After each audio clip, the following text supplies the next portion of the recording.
Alright, ladies and gentlemen, Fab's in the house and welcome back to the channel. Today I'm in the house with the Giantmouse Riv here with me for a quick video. But hey, don't forget to like the video and to subscribe to the channel. Leave me a comment down below. You can also check my website fablades.com or check out my Instagram at Fablades and let me know what you guys think about this little fella over here. For example, this is the green micarta Riv in this box, and in fact you're gonna find the knife, of course, and a little bit of paperwork from Giantmouse. This is the Riv little fella. It's looking like a mini biblio, but it's a little bit different. It's not exactly like the same thing, but it's a redesigned one. This is an interesting micarta and titanium frame lock with this wire clip. This guy is sporting like an Elmax steel blade. Very interesting. It's like a utility knife. Look at that. Two big finger grooves are gonna act like fantastically ergonomically. A little bit of jimping going on over here, and boom, you're in business shredding boxes. This is a tiny one.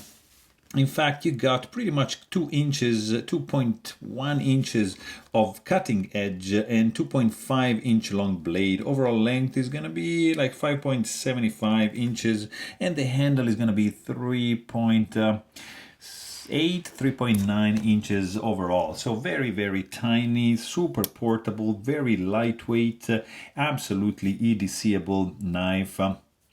You've got some nicely chamfered micarta scale, green in this case. You can also find other colors. You have, don't know if you can see, maybe you can check it in my maintenance video. You can see how it's made on the inside. You have like a nested liner in the show side, titanium frame lock with some stainless steel lock face insert.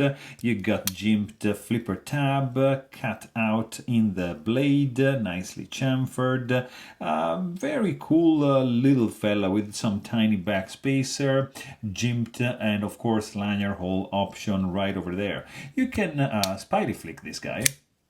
Like I have big hands, so I don't know if I can. Yeah, you can also spidey flick like that, or thumb flick it like this, or you can just use this guy as a nail nick and just deploy it open. So very interesting, nicely thin, and like a pretty good slicer. I mean, the stock is quite thin, flat grind, nice stone washed finished blade, and the clip, yeah, it's just a wire clip, nothing too crazy. It's a cool flipper, really lightweight. Let's just quickly check the weight on this fella over here, because yeah, it's dense actually. Like weighing in at 2.46 ounces, you can risk to forget this fella in the pocket. But hey, if you want to know more, please check out my full-length review and don't forget to subscribe. Thanks for watching. Stay tuned.